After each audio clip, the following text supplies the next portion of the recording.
कुछ idea committee to inquire के अंदर कौन कौन सी कमिटीज आएंगी? दीक्षा, रितिका बताओ।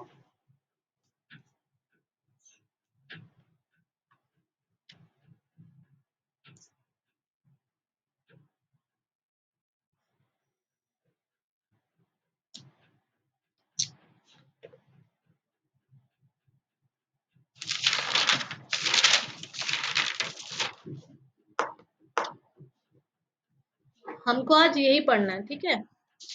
कमिटी टू इंक्वायर, हाँ बताइए। हाँ आ रही है आपकी, मेरी आवाज आ रही है आप लोग तक? हम्म, मैं ये पूछ रही थी कमिटी टू इंक्वायर के अंदर कौन कौन सी कमिटीज हैं, कुछ आप लोग को पता है? कुछ एग्जाम्पल एक दो।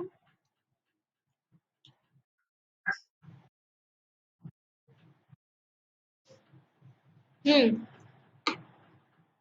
देखो अभी हम लोग ने पार्लियामेंट्री कमेटी। हाँ बताइए। हाँ। हम्म।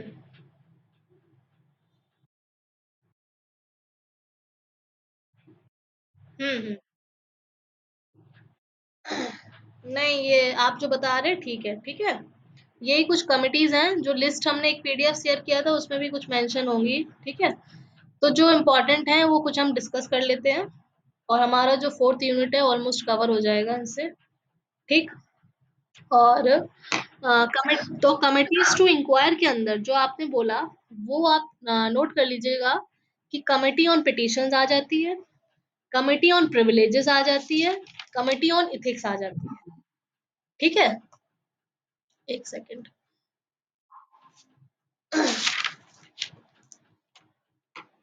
हाँ, तो कमिटी, फिर से स्टार्ट हो रहा है क्लास, राजतोषा अभी स्टार्ट नहीं हुआ था, ठीक है।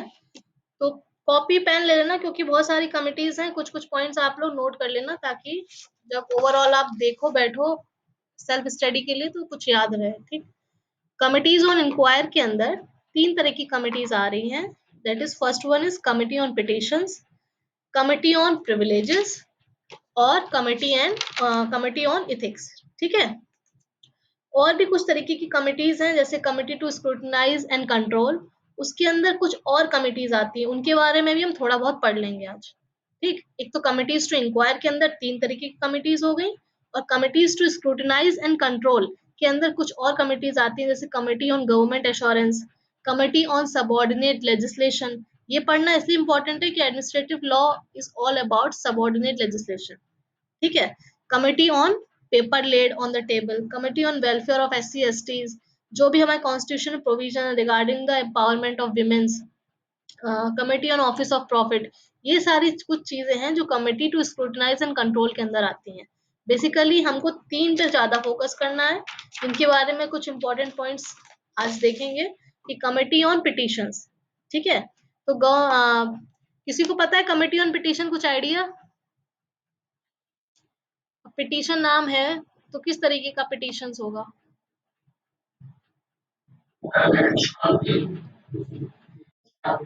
हाँ, कौन लेके आएगा?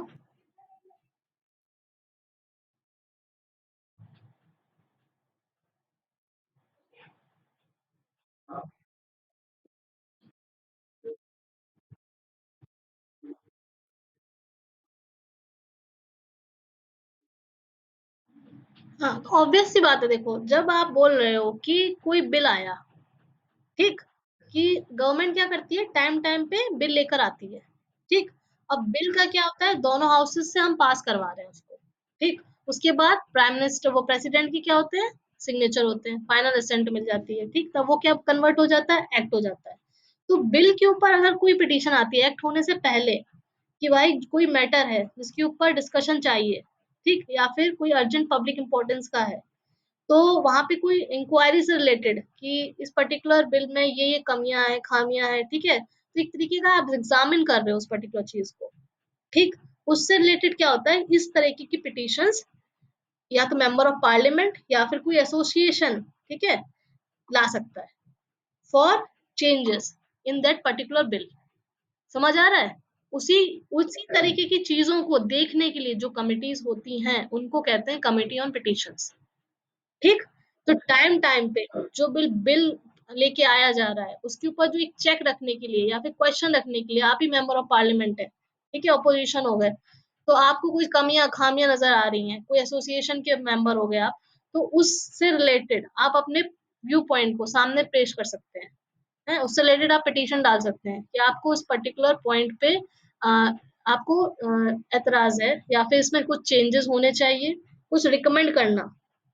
ठीक है, और ये याद रखिएगा, जो कमिटी ऑन पिटीशन है, it is mainly mainly on union subject से रिलेटेड होता है।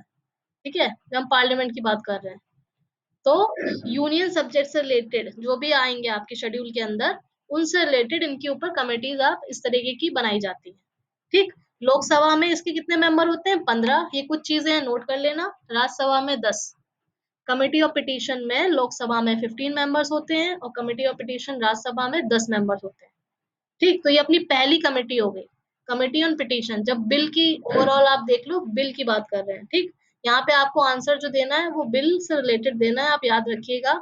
इसमें कुछ खामियां हैं, कुछ आपको चेंजेस लाने हैं, कुछ आपके सवाल जवाब हैं, वहां पे इस तरह की पिटीशंस ला सकते हैं।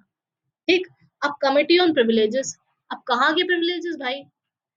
आप मेंबर ऑफ पार्लियामेंट हो तो ऑब्वियस सी बात है आपको बहुत सारे प्रिविलेजेस ग्रांट की जाती हैं। ठीक है, ये एक तरीके का सेमी जुडिशियल फंक्शन होता है। आपको क्या है, आपको प्रिविलेजेस ग्रांट कर दी गई, अब आपको क्या करना है, उनके अकॉर्डिंग बिहेव करना है। ठीक है, आप उसको गलत यूज नहीं कर सकते। Being a member of the parliament, आप you can not use your privileges in the wrong manner. ठीक है, आप कोई गलत statement on the floor of the house नहीं दे सकते। ठीक, अगर आप इस तरीके की चीजें कर रहे हो तो एक मोशन होता है इसी से रिलेटेड, जिसको क्या कहते हैं, प्रिविलेज मोशन। ठीक है, जो कि प्रिविलेज मोशन फाइल किया जाता है किसी पर्टिकुलर मेंबर के अगेंस्ट, जो ऑन द फ्लोर इस तरीके की गलत स्टेटमेंट अगर आप पार्लियामेंट में दे रहे हो। सबको समझ आ रहा है? तब ये जो कमिटीज होती हैं, ठीक, प्रिविलेज कमेटी, जब आपको कुछ प्रिविलेजेस ग्रांट किए गए हैं, आप उसके अकॉर्डिंग वर्क नहीं कर रहे हो, तब इस सारी चीजों के लिए कुछ जो प्रिविलेज मोशन होता है उसको फाइल करते हैं, या तो पूरे होल ऑफ द मेंबर, ठीक है, या फिर कोई पर्टिकुलर मेंबर है जिसने इस तरह की गलती की है। और जो ये कमेटी होती है, कमेटी ऑन प्रिविलेज, वो स्क्रूटिनाइज करती हैं कि क्या करना है क्या नहीं करना है related to that particular topic. ठीक है, लोकसभा में इसमें जो कमेटी होती है उसमें 15 मेंबर्स होते हैं और राज्यसभा में 10 होते हैं। सारी कमिटीज में अलग अलग मेंबर्स होते हैं, नंबर ऑफ मेंबर्स, तो ये याद रखिएगा। प्रिविलेज जो कमेटी है उसमें लोकसभा में 15 मेंबर्स हैं और राज्यसभा में 10 मेंबर्स हैं। ठीक। मैं ज्यादा पॉइंट इसमें नहीं ला रही हूँ, जो इम्पोर्टेंट बात है सारी कमिटीज की, वो जो बेसिक आपको पता होना चाहिए, जो आप ऑनलाइन समझ सकते हो, वो चीज ला रहे हैं। ठीक है, आपके सामने। अब इथिक्स, इथिक्स सिंपल लैंग्वेज में क्या है, एक वर्ड, इसका मीनिंग क्या होगी इथिक्स की? कमिटी ऑन इथिक्स जो तीसरी कमिटी है, यस, इनडिसिप्लिन। ठीक है, आपका कोड ऑफ कंडक्ट कैसा होगा हर जगह, बीइंग एन एडवोकेट आल्सो, ठीक है, एक कोड ऑफ कंडक्ट होता है, वो कैसा है? पार्लियामेंट में लोग कैसे एक्ट करेंगे, अगर कोई मिसकंडक्ट हो जाता है तो क्या होगा, और किस हद तक मिसकंडक्ट किया जा रहा है, उसको क्या पनिशमेंट दी जानी चाहिए। ठीक है, उसके बारे में जो सारी रिकमेंडेशन दे सकती है, वो है ये कमिटी ऑन इथिक्स। ठीक है, तो पार्लियामेंट में लोग कैसे एक्ट करेंगे, उनका कोड ऑफ कंडक्ट कैसा होना चाहिए, कोई मिसकंडक्ट किया जा रहा है, किसी हद तक, किस हद तक मिसकंडक्ट किया जा रहा है, और उससे रिलेटेड क्या क्या उनकी पनिशमेंट होंगी। ठीक है, तो ये सारी चीजें जो कमिटी ऑन इथिक्स है वो देखेगी। ठीक। और यहाँ पे क्या हो गया कि कमिटी ऑन एथिक्स ये भी देखेगी जो पार्लियामेंट है उसको, उसका जो डेकोरम है उसको मेंटेन रखना, डिसिप्लिन मेंटेन रखना, मेंबर कैसे एक्ट कर रहे हैं, उन सब पर्पस के लिए कमिटी ऑन एथिक्स फॉर्म की जाती है। ठीक है, सबको समझ आ रहा है? तो हमने 3 important committees under the inquiry देख ली कि भाई पहली कमेटी कौन थी, दीक्षा बताओ।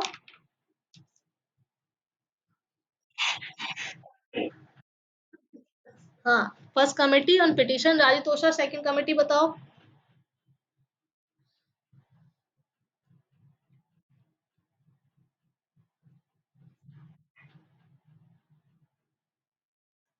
रितिका सेकंड बताओ।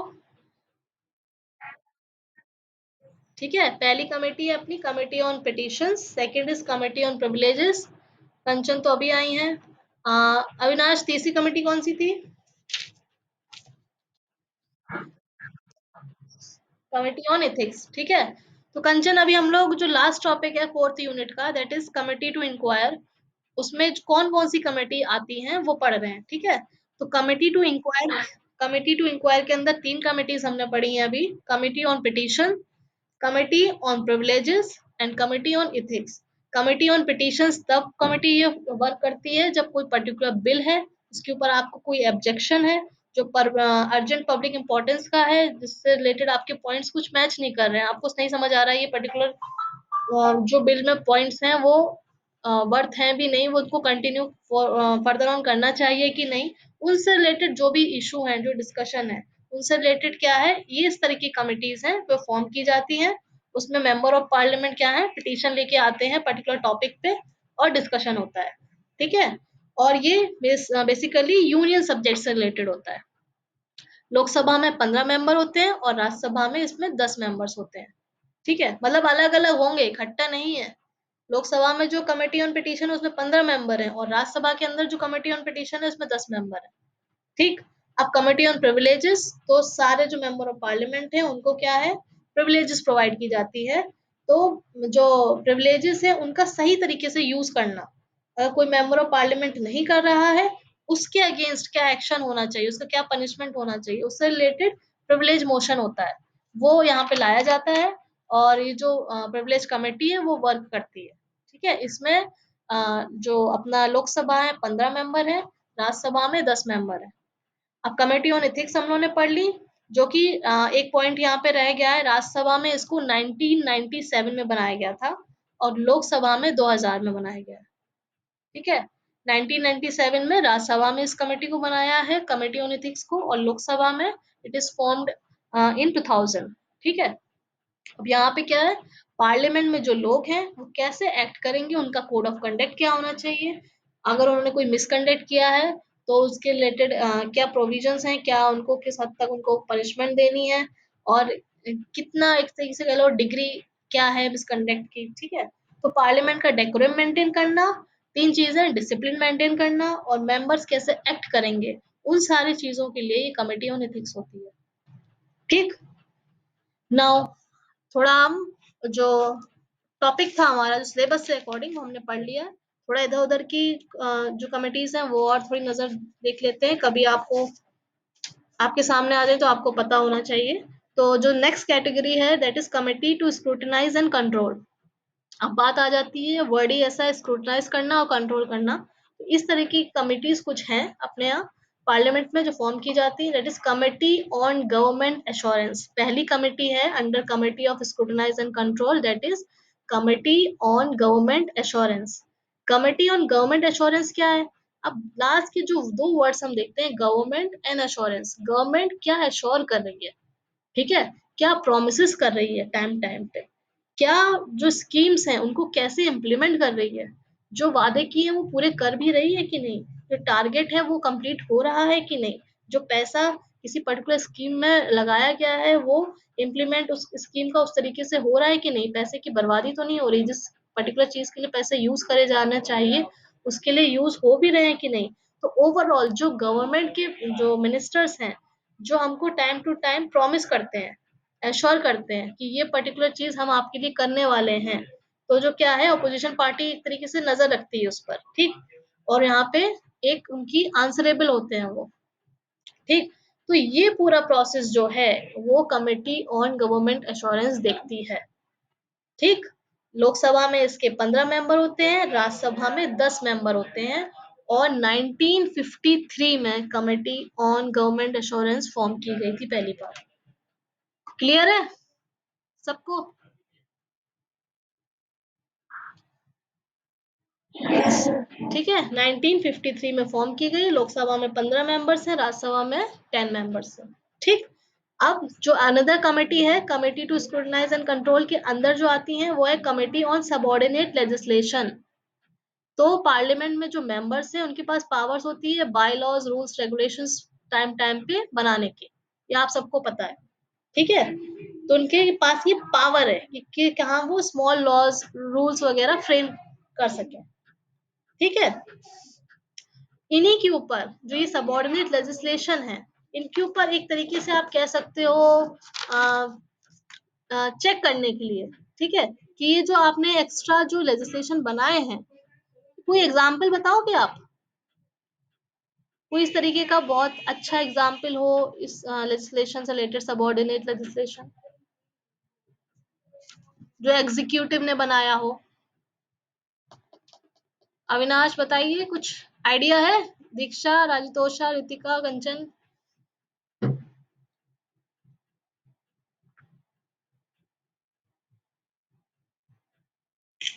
प्लानिंग कमीशन सुना है,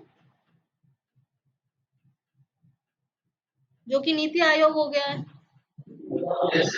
हाँ, ठीक है, ये एग्जाम्पल है, ठीक, इस तरीके की सबऑर्डिनेट लेजिस्लेशन का।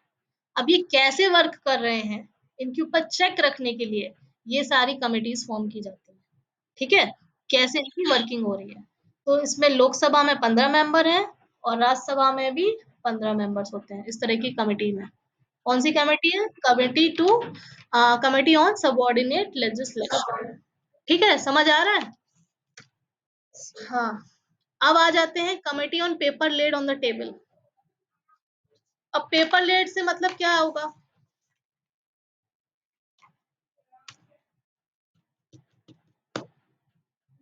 मान लो कोई पर्टिकुलर एक्ट है, इन्वायरमेंट से रिलेटेड एक्ट हो गया, ठीक है, इन्वायरमेंट प्रोटेक्शन एक्ट हो गया 1986, उससे रिलेटेड, इन्वायरमेंट से रिलेटेड अब पार्लियामेंट के सामने एक पेपर रखा गया, ठीक है, समय समय पे क्या करना है हमको, चेंजेस करने हैं अकॉर्डिंग टू द सर्कमस्टेंसेस। अब ये इतना बड़ा पेंडेमिक आ गया, इसके अकॉर्डिंग अब जो भी लॉज हैं, अगर आप उसको मोल्ड नहीं करोगे, चेंजेस नहीं लाओगे, तो चीजें आप कंट्रोल में नहीं कर सकते हैं, ठीक है। तो ऐसे ही अगर इन्वायरमेंट से रिलेटेड कोई एक्ट है, उससे रिलेटेड कोई पेपर आपने रख दिया किसके सामने, मिनिस्ट्री के सामने, ठीक है। आ, तो जो पेपर में रिलेटेड डिस्कशन है, वो उसके जो क्लॉजेस हैं, क्या वो अकॉर्डिंग टू द, एक कह सकते हो आप, जो आपका पेरेंट एक्ट होता है उसके अकॉर्डिंग है भी कि नहीं। हमने देखा है, पहले भी हम पढ़ चुके हैं कि हमको पेरेंट एक्ट को टच नहीं करना होता है, ठीक है, आप छोटे मोटे चेंजेस ला सकते हो, पर जो ओवरऑल स्ट्रक्चर है उसको वही, हम लोग उसको क्या कर सकते हैं, डिस्टर्ब नहीं कर सकते हैं। जैसे basic structure of the constitution क्या कर सकते हैं, हम नहीं छू सकते हैं, ठीक है, उसको हमको मेंटेन करके रखना है। इसी तरीके से अगर कोई पर्टिकुलर एक्ट है, उससे रिलेटेड कुछ नया पेपर्स आपके सामने आते हैं, मिनिस्ट्री के सामने आते हैं, पार्लियामेंट के सामने आते हैं, तो उससे रिलेटेड डिस्कशन हो रहा है, तो according to the provision of that particular act आप वर्क कर भी रहे हो या नहीं कर रहे हो, मतलब आप बेस आप हटा नहीं सकते चीजों का, आपको एक्ट के अंदर रहकर ही बात करनी होगी, ठीक है। आप चीजों को चेंज करोगे, बट बेसिक स्ट्रक्चर को आप चेंज नहीं करोगे, इस सब चीजों के लिए कि किस तरीके से आपको सुधार करना है, और साथ साथ एक्ट के अंदर भी आपको नजर रखनी है according to the provision of act, ठीक है, आपको कैसे चीजों को चेंज करना है, उसको सही करना है, सुधार करना है, वो सारी चीजों पे वर्क करने के लिए कमेटी ऑन पेपर लेड होती है, कि जो पेपर रखा गया है आपके सामने, उसके ऊपर आप वर्क कर रहे हो, वर्क करना है तो उसके कॉन्स्टिट्यूशन के अकॉर्डिंग करना है, ठीक है, जिस पर्टिकुलर फील्ड का वो है, जो पर्टिकुलर मुद्दा आपके सामने रखा गया है। समझ आया ये, कमेटी ऑन पेपर लेड, ठीक है। तो यहाँ पे बेसिक स्ट्रक्चर को आपको टच नहीं करना है, किसी भी कोई भी एक्ट हो सकता है, उससे रिलेटेड कोई भी मैटर होगा, ठीक।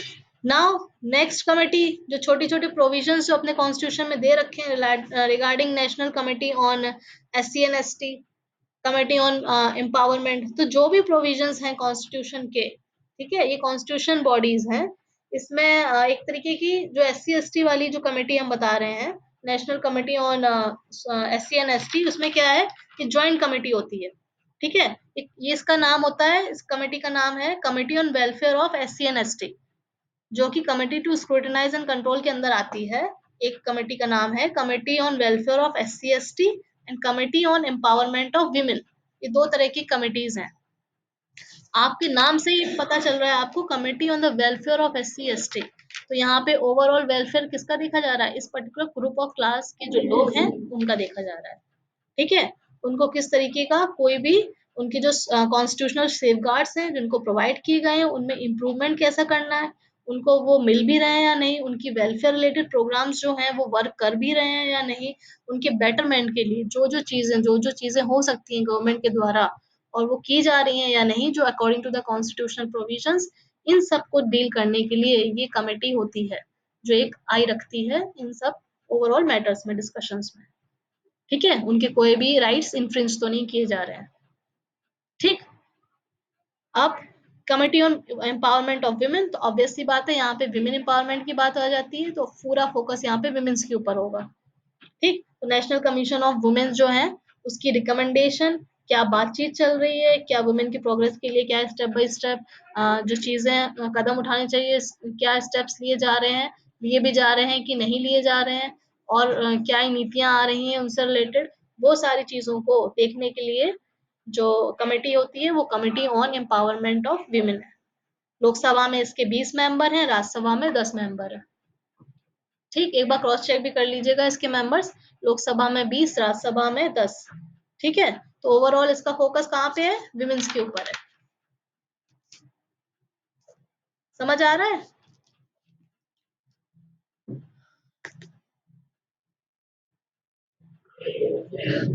ठीक। अब कुछ और कमिटीज हैं छोटी छोटी, जैसे रूल्स कमेटी हो गई, तो कंडक्ट ऑफ बिजनेस, जो हाउस का जो बिजनेस है उसको किस तरह से कंडक्ट करवाना है, अमेंडमेंट से रिलेटेड हो गया कि हाउस अच्छे से वर्क कर रहा है या नहीं कर रहा है। ठीक है, और committee on absence of members, कि जैसे कोई पर्टिकुलर मेंबर है वो पर्टिकुलर टाइम पीरियड से ज्यादा ही एब्सेंट हो गया। ठीक है, जो टाइम पीरियड होता है उससे रिलेटेड क्या करना चाहिए, क्या प्रोविजंस होने चाहिए, क्या पनिशमेंट होने चाहिए, क्या मतलब डिसिप्लिनरी एक्शन लेना है हमें, उन सारी चीजों के लिए ये जो committee on absence of members है ये सिर्फ लोकसभा में होती है। ठीक है, तो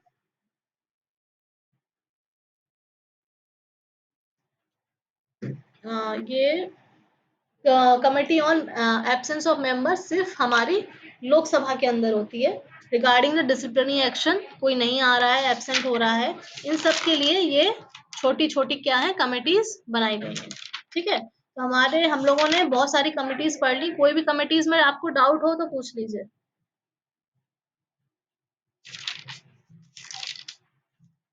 committee to scrutinise and control के हम लोगों ने कौन कौन सी पढ़ ली? Committee on government assurance, committee on subordinate legislation, committee on paper laid on the table, committee on welfare of SC and STs, committee on empowerment of women.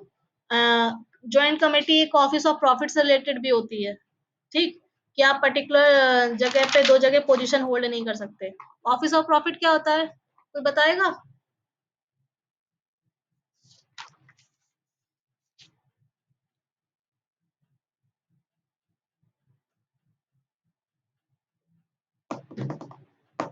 Avinash, Diksha, Ritika, Kanchan, राजतोषा, office of profit.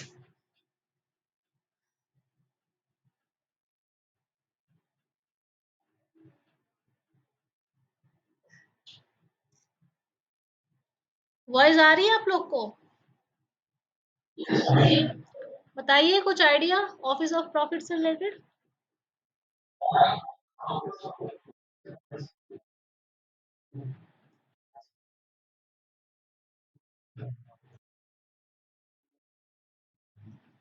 मतलब एक तरीके देखा जाए दो position hold ना करे।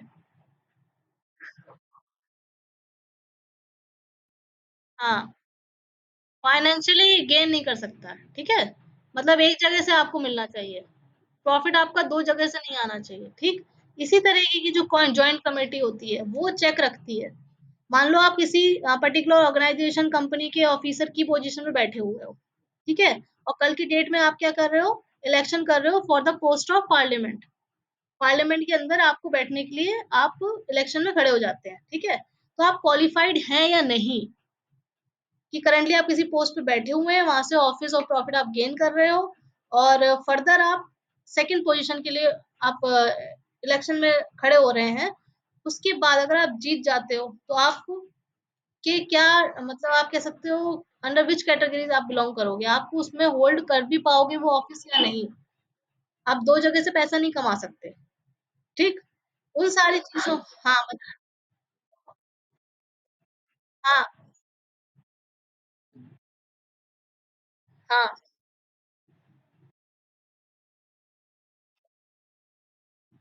Office of profit ना। हाँ, क्योंकि जब आप देखो, आप कोई भी पोस्ट हो, प्रेसिडेंट हो गया, जजेस हो गए, मेंबर ऑफ पार्लियामेंट, इनकी जो क्वालिफिकेशंस होती है ना, उनमें लिखा होता है ये, देखना आप जाके। ठीक है, उनकी जो क्वालिफिकेशंस होती है उसमें लिखा होता है they can not hold any office of profit, है ना। हाँ, तो सारे में लिखा होता है। तो यही चीजों को देखने के लिए ये तरीके की ज्वाइंट कमिटीज होती हैं और ऑफिस ऑफ प्रॉफिट। ठीक है, कि आप क्वालिफाइड हैं भी या नहीं उस पर्टिकुलर पोजीशन को होल्ड करने के लिए। ठीक, तो इन इसमें भी क्या है, लोकसभा में इसमें 10 मेंबर होते हैं और राज्यसभा में 5 मेंबर्स होते हैं इन तरीके की कमिटीज में। ठीक, तो एक ओवरऑल बहुत सारी कमिटीज हम लोगों ने पढ़ ली 2-3 क्लासेस में। बीच बीच में बहुत गैप हो गया, कल क्लास नहीं ले पाए बिकॉज बहुत मेंटल स्ट्रेस है आजकल। तो फाइनली हम लोग ने एक हम लोग का जुडिशियल इंक्वायरीज रह गया है, वो मैं चाहूंगी कि आप थोड़ा उसमें खुद से रिसर्च करके कल जरा डिस्कस करते हैं, ठीक है। क्योंकि मैंने अभी रिसर्च नहीं की आपको किस हद तक उसको पढ़ाना है। लेजिस्लेटिव कंट्रोल वगैरह ये जो इंक्वायरीज के अंदर ही आ जाएगा, और कुछ चीजें हैं जो हम सेकंड यूनिट में कवर कर लेंगे उसको, ठीक है। आपको बस एक टॉपिक आपका है जुडिशियल इंक्वायरीज, उसके ऊपर थोड़ा आप पढ़ लेना आज, अगर टाइम मिले तो। ठीक है, ठीक। और बाकी हमारी जो भी कमिटीज हैं, आपकी ओवरऑल नॉलेज के लिए हम लोगों ने ऑलमोस्ट डिस्कस करेगा। हाँ बताइए।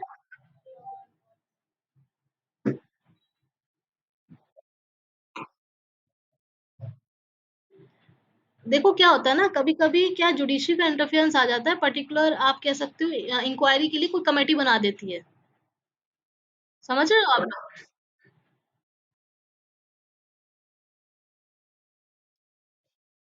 हाँ, वो आप वो पढ़िएगा, और एग्जाम्पल सबसे पहले पढ़िएगा।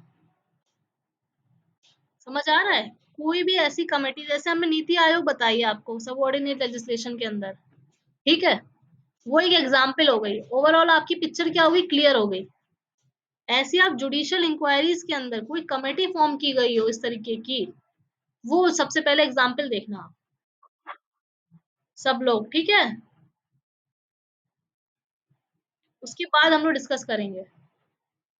थोड़ी बहुत नॉलेज आपके पास होगी, थोड़ी हमारे पास होगी, ओवरऑल हमारा क्या होगा, हम एक दूसरे से क्या है, हमको सीखना ही है, कुछ आप हमसे सीखिए, कुछ हम आपसे।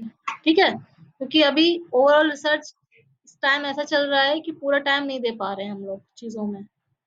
ठीक, बट जो हमको चाहिए, हमको अपनी ड्यूटी भी पूरी करनी है, और अपना सिलेबस भी कंप्लीट करना है, पढ़ाई भी करनी है, परिवार भी देखना है, सब चीजें करनी है, ठीक है।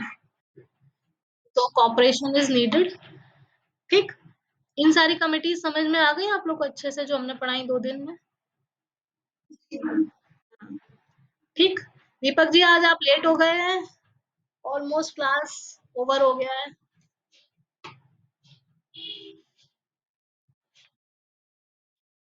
दीपक जी सुन रहे हैं, हेलो,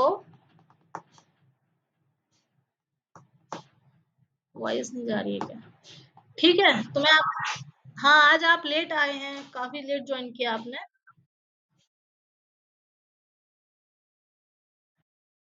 ओके ओके, तो एक्चुअली टॉपिक पूरा हो गया आज का। ठीक है, तो नेक्स्ट यूनिट हम नेक्स्ट यूनिट कल या परसों में स्टार्ट कर देंगे, तो कोशिश करिएगा कि। हाँ बताइए। जी, एक्चुअली ये मैं, हाँ हाँ, मैं ऐसा करती हूँ। ओके,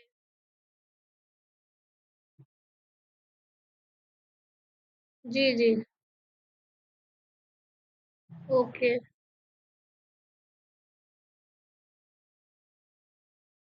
हाँ, हाँ, चलिए मैं आपकी ये कोशिश करूँगी कि आपको पहले इन्फॉर्म कर दिया जाए। नहीं, नहीं एक्चुअली क्या है ना कि फैमिली को आजकल ज़्यादा टाइम देना पड़ा ना उस हिसाब से। हाँ, वही बस ध्यान रखिए क्योंकि बहुत ही सिचुएशन खराब हो रही है ना। फैमिली में भी काफ़ी लोग बीमार हैं, उन्हीं को हाँ, देखते हैं तो फिर टाइम पीरियड मॉर्निंग का पूरा टाइम निकल जाता है। तो हम कोशिश करेंगे आपको हम जल्दी इन्फॉर्म करते हैं कल से, ठीक है? हाँ, हाँ। जी, जी। नहीं, ये तो ज़रूरी है। हाँ, हाँ। चलिए आप लोग ऐसे ही जॉइन करते रहिए ऑनलाइन क्लासेस, थोड़ा बहुत नॉलेज सबको मिलती रहेगी क्या पढ़ना है, ठीक है? चलिए थैंक यू आज के लिए, ओके? Okay, thank you.